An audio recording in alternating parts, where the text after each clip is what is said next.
piorar para a direita, pode piorar para a esquerda também, pode piorar para o povo, mas às vezes piora também para os ministros do Supremo Tribunal Federal. Você viu a última decisão do ministro Alexandre de Moraes? Tem muita gente falando que isso aqui pode ser a gota d'água, e que a qualquer momento pode ter anúncio de queda. Vocês vão entender do que eu estou falando, tá? Mas a situação não está fácil, mas nem um pouquinho para o ministro Alexandre de Moraes. Inclusive, você viu também a última bomba que soltaram no colo do Lula e do sistema hoje? Não, hoje parece que foi um dia abençoado para a oposição lá no Congresso Nacional. Aprovaram aquilo que você vem falando, escrevendo, torcendo para acontecer há muito tempo. O CCJ do Senado acaba de aprovar o voto impresso. Então tiveram uma votação lá sobre o novo Código Eleitoral, que traz algumas coisas ruins, mas o voto impresso está lá. Outra bomba, já falei na última matéria, mas agora ainda pega mais pesado para o Lula. Falei para vocês que a CPI do INSS tinha cheiro de pizza com o Omar Aziz. A oposição fez uma articulação esperta e inteligente, deu um canga no governo Lula e conseguiu tirar o Omar Aziz. Colocou o senador Carlos Viana, que não é nada petista. Agora, o principal, o maior golpe, foi o novo relator, que é bolsonarista. E sabe o que ele já falou? Falou que o culpado é o Lula. Pois é, então parece que a situação do Lula também não está tão boa. Pior ainda, que o Celso Amorim, né, o ministro ali das Relações Exteriores, né, o chanceler do Lula, resolveu falar e está assustado, com muita preocupação, sobre o que vai rolar na Venezuela. Tudo isso a gente vai falar nesse editorial aqui, então vamos lá. Você vai lembrar de se inscrever no canal, curtir e compartilhar. Esse editorial é daquele dos bons, você vai gostar de ficar até o final, não tenha dúvida disso, tá bom? Bora para cima? Vamos entender o que está rolando? Então vem comigo. Olha só, primeira matéria que eu quero tratar com vocês é sobre o ministro do Supremo Alexandre de Moraes. Ele disse que ele ia dobrar a aposta, que não ia recuar nem 1 milímetro. E teve gente que achou que era brincadeira. Não, não é brincadeira. Ele dobrou a aposta mesmo. Hoje ele participou de uma entrevista. E aí, olha o recadinho que ele mandou para os bancos. Moraes diz que bancos podem ser punidos se aplicarem sanções dos Estados Unidos no Brasil. Meu amigo, pasmem.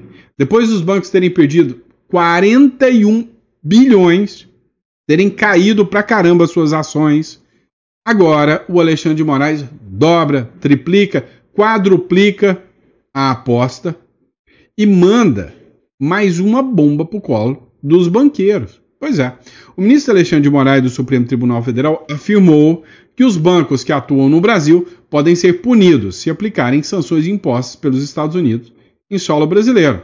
Abre aspas. Agora, da mesma forma, se os bancos resolverem aplicar a lei internamente, eles não podem, e aí eles podem ser penalizados internamente, disse Moraes em entrevista a Reuters. Moraes recentemente foi sancionado pela própria lei Magnitsky, todo mundo sabe disso. O que isso vai ocasionar? Uma bomba relógio. Lembra que eu falei para vocês que a qualquer momento pode cair? Pode cair duas coisas. A primeira, pode cair, né, as ações dos bancos, o lucro dos bancos. E aí, eu já fiz uma pergunta para vocês. Queria que vocês me respondessem, tá? Primeiro, o que vale mais no Brasil? O povo ou o banco? Será que se os banqueiros quiserem, né, retalhar o ministro Alexandre de Moraes, quem perde essa briga? Quem ganha esse jogo? O Donald Trump aplicando a Magnitsky ou os bancos aqui fazendo lobby para derrubar o Alexandre de Moraes com o Congresso para aprovar o impeachment do Alexandre de Moraes? Ou seja, uma coisa é certa, o Alexandre de Moraes acabou de mexer num vespeiro. A CNN acabou de fazer uma matéria sobre este caso. E ela escreveu o seguinte, o Moraes diz que bancos podem ser punidos se aderirem à lei Magnitsky. Acompanha com a gente aqui. Então, agora, de última hora, de uma entrevista que foi concedida pelo ministro Alexandre de Moraes à agência Reuters. A nosso colega aqui de Brasília, o Ricardo Brito, e ao Brad Haynes.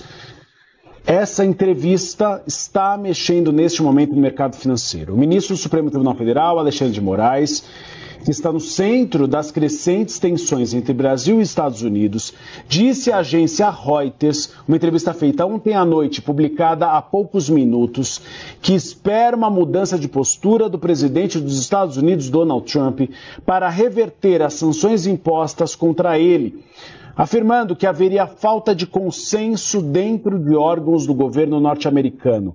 Vitor Irajá, essa informação é extremamente importante, tem mexido no mercado financeiro. É uma primeira vez que o ministro Alexandre de Moraes fala diretamente sobre o governo dos Estados Unidos, sobre os efeitos da Lei Magnitsky e os impactos aqui no Brasil. Não só, né, Uribe, falando também especificamente dos bancos, ressaltando que as instituições brasileiras poderiam ser punidas se aplicarem sanções aos Estados Unidos por ativos brasileiros, ou seja, inflamando ainda mais esse temor por parte do mercado do ponto de vista de impactos práticos, depois de um dia bastante nocivo, de um derretimento das ações que a gente acompanhou ontem. Hoje havia um certo movimento de recuperação, estou acompanhando inclusive aqui o índice financeiro, né, dos bancos que são listados no Ibovespa. A gente tem a maior parte dos papéis agora no campo negativo, ou seja, em uma nova queda depois de realmente um massacre do valor de mercado das ações ontem, né? Os bancos que perderam cerca de 42 bilhões de reais em valor de mercado durante as negociações nessa terça-feira. A gente viu uma leve recuperação, uma tentativa de mitigar e de reinterpretar exatamente as possibilidades envolvendo esses impactos, até porque o mercado brasileiro, vale de destacar, ainda mais com uma Selic a 15%, ele é bastante interessante também para as instituições financeiras norte-americanas, né? Então agora, vamos lá, a gente precisa entender o seguinte: o mercado financeiro, ele é bem sensível, vamos ser sinceros. Qualquer rumorzinho, ele sobe, ele desce, ele dança, ele vai de montanha-russa.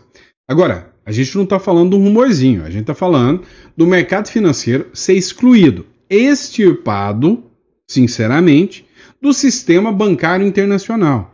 Quem tem ação aqui está lascado. E o Alexandre de Moraes dobra a aposta. Só que fica algumas dúvidas, né? A primeira é justo, para defender a si mesmo, ele dá uma decisão dizendo que os bancos podem ser sancionados, não é atuar em causa própria? Peraí. E vem cá, não era ele que tinha dito que ele não tinha nem um pouquinho de medo da Lei Magnitsky? Parece que tem, né?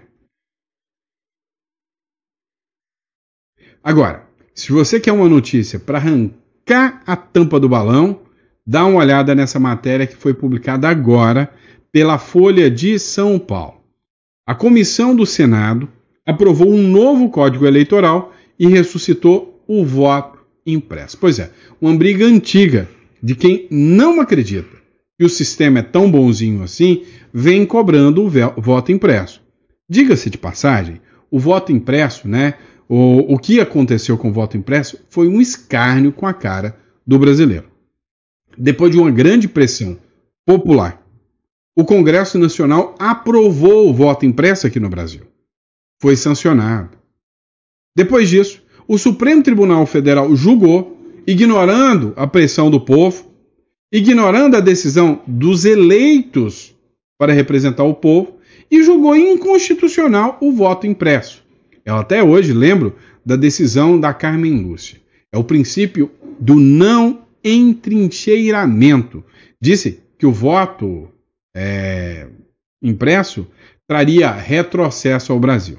Pois é, mas dessa vez parece que o Congresso está voltando de novo.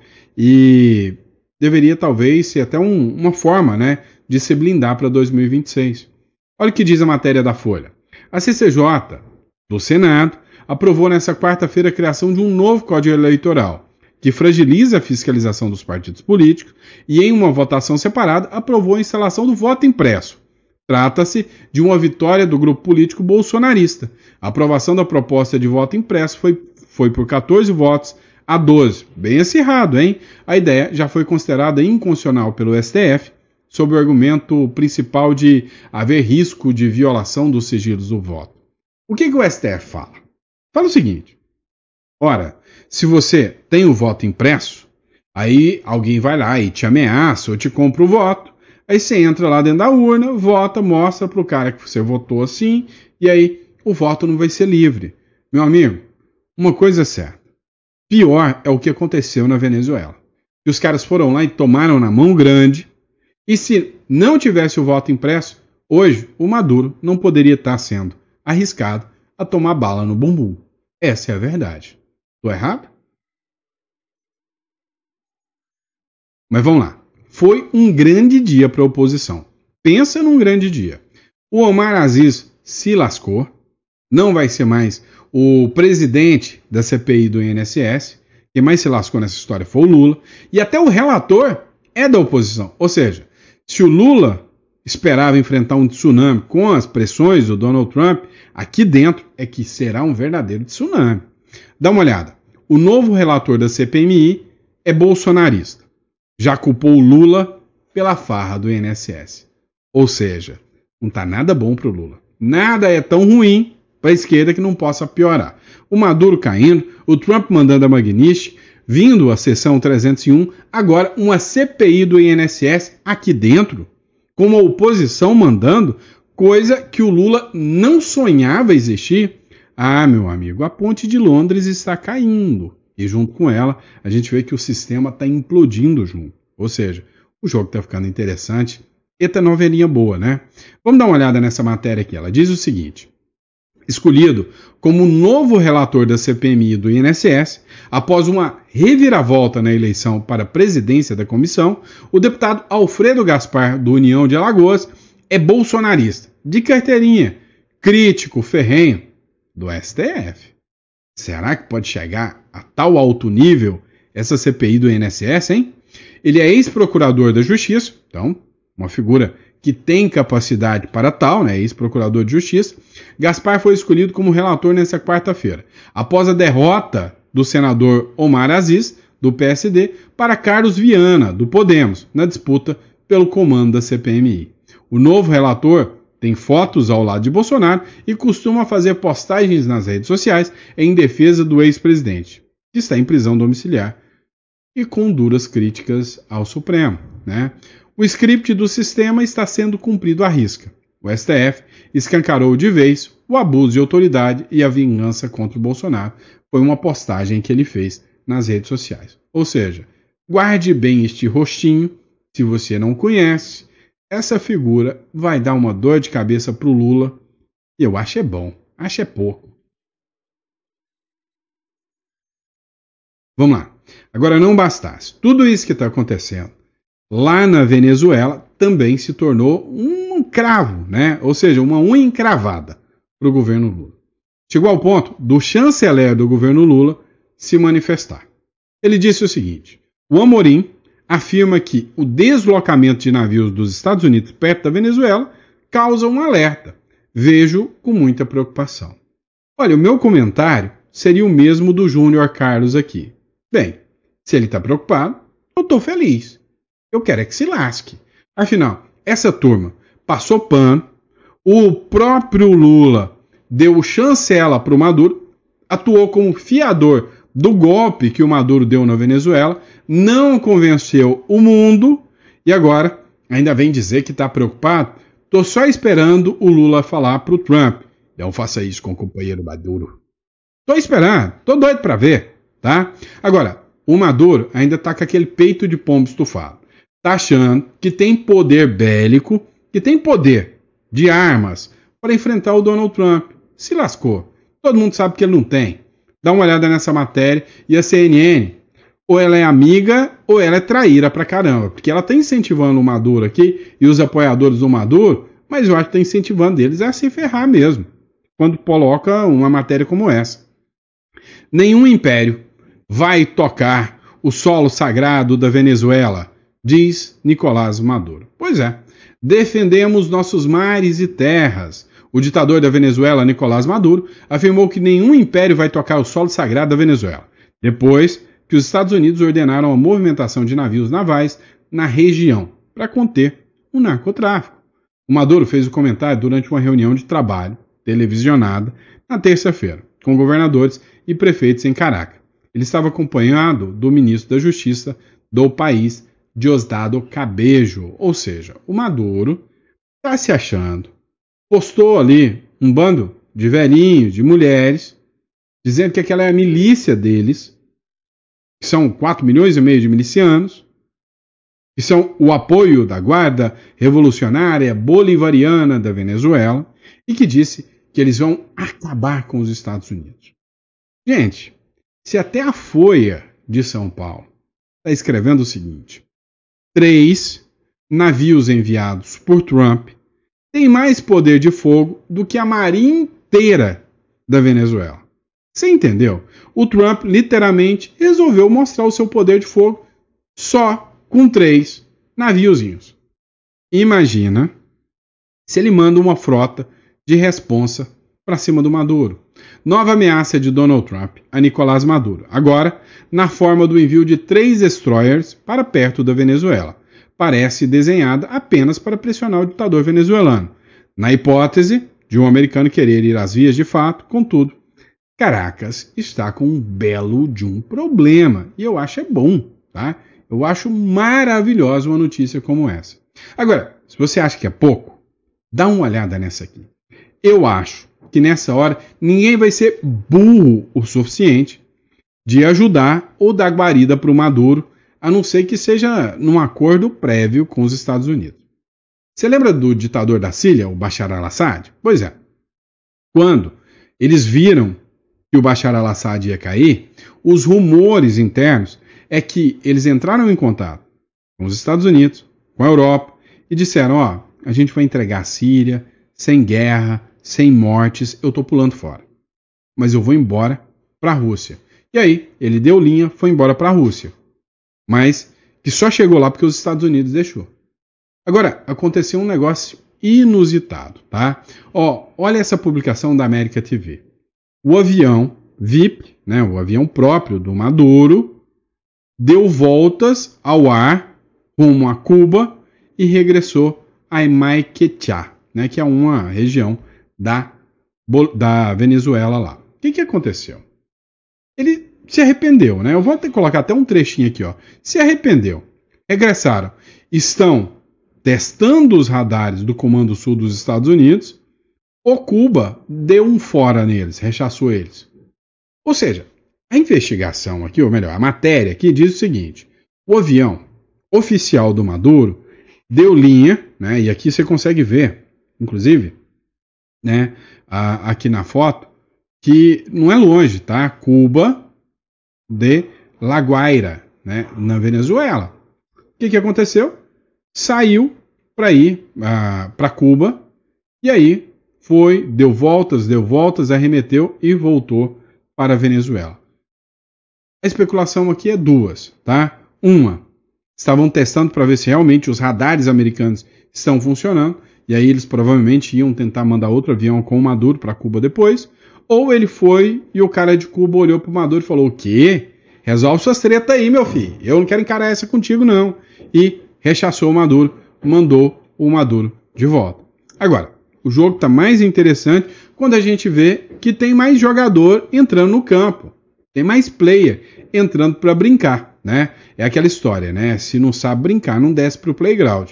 E mais um mostrou que sabe brincar. O Paraguai agora. Pois é, o Paraguai declarará como grupo terrorista o cartel do Los Soles do Nicolás Maduro.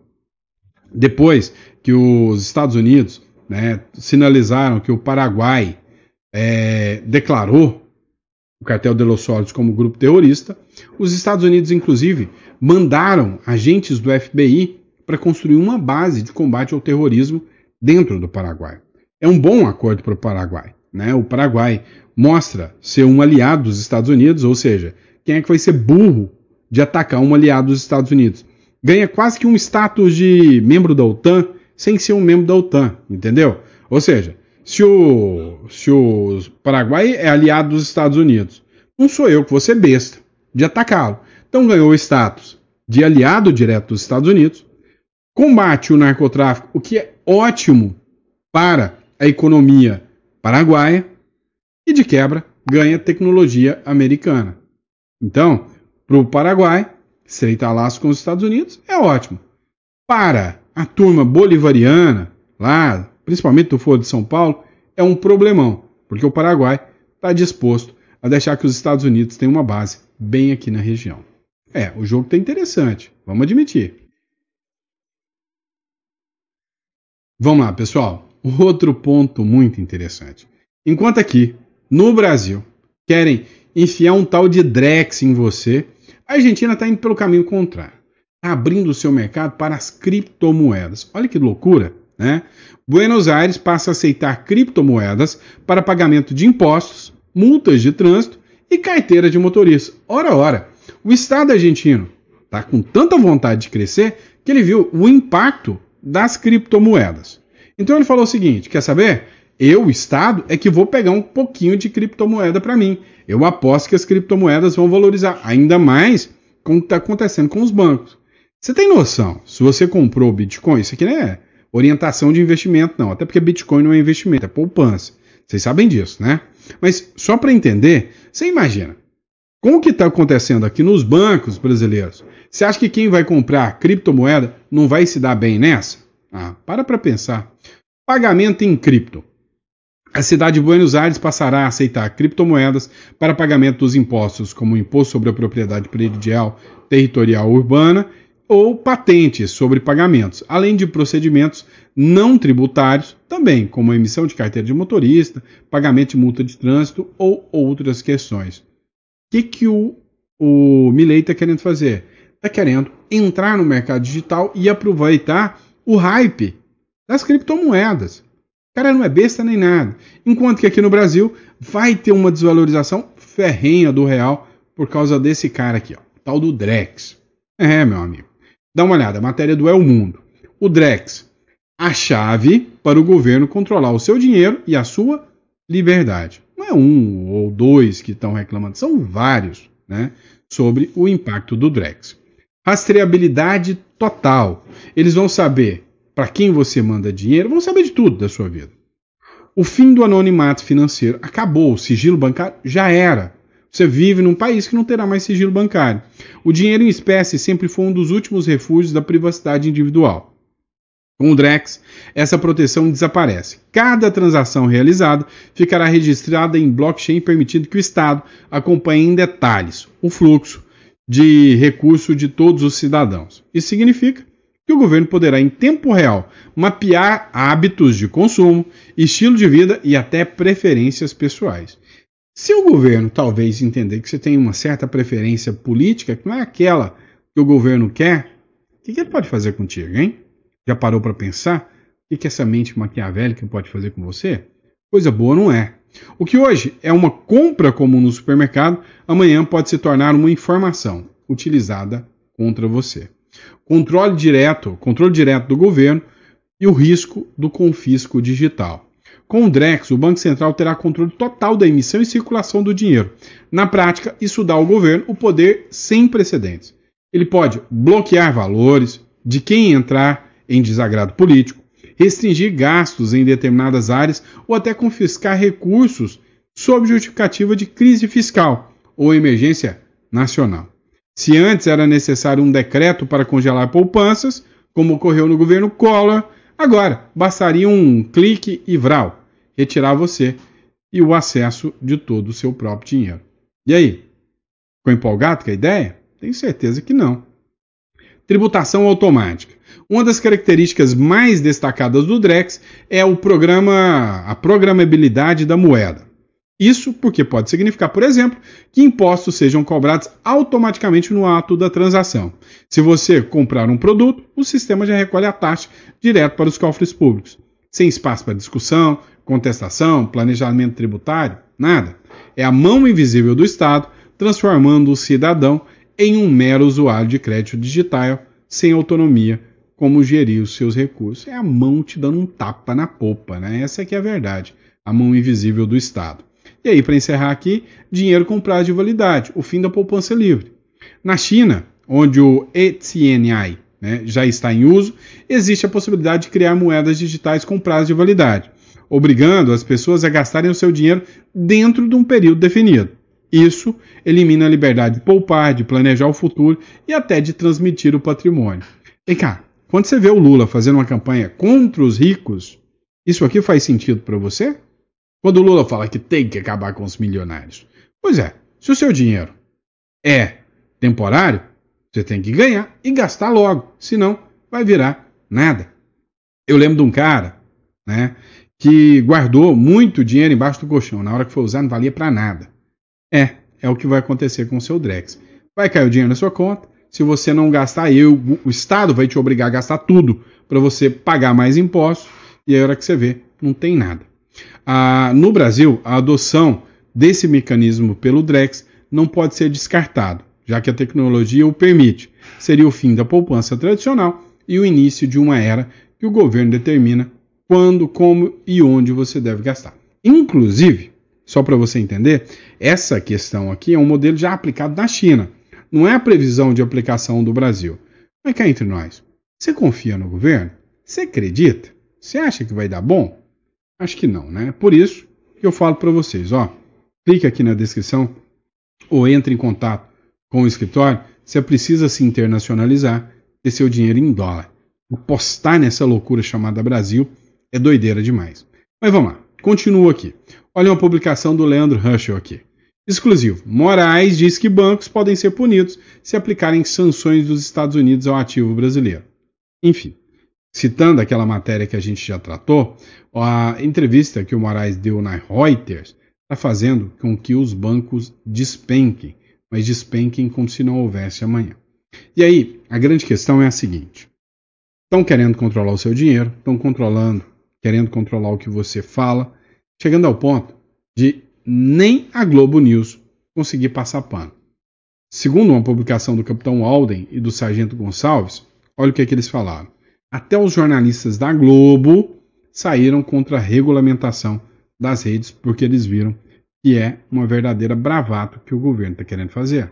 Me preocupou a fala do ministro, Tralli, porque ele trouxe à tona justamente esse tema de discursos antidemocráticos ou o que ele chamou de mentiras deliberadas, né? Se a gente regula as redes para acabar com as mentiras deliberadas, a gente está dizendo o seguinte, então vai ter alguém com autoridade para dizer o que é mentira e o que não é, e mais, qual mentira foi fruto da má intenção, né, da intenção de enganar, mentira deliberada, e quais foram meros erros ali que o usuário cometeu. A gente vai estar dizendo, redes sociais, vocês vão ter a incumbência de fazer essa diferenciação e tirar certos tipos de conteúdo.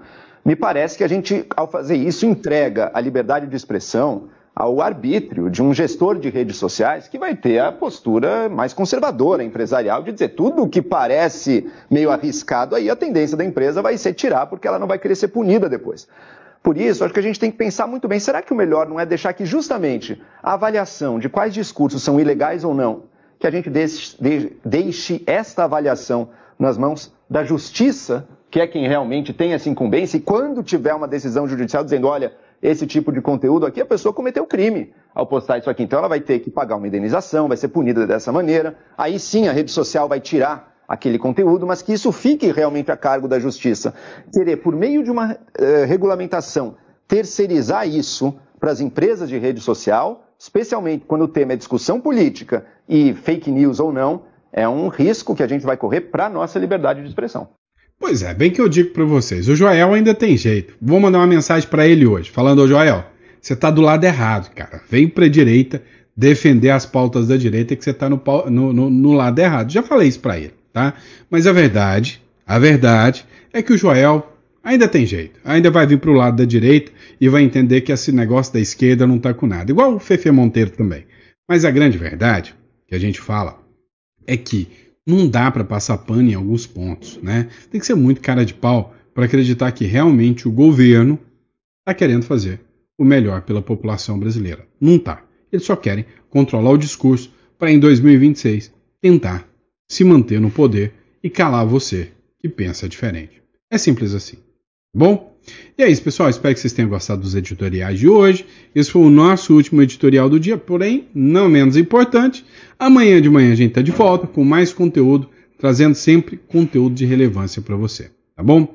Vamos lá, pessoal. Informação rápida aqui para vocês. Eu estou sempre no final dos vídeos trazendo informações para vocês sobre holding e sobre proteção patrimonial.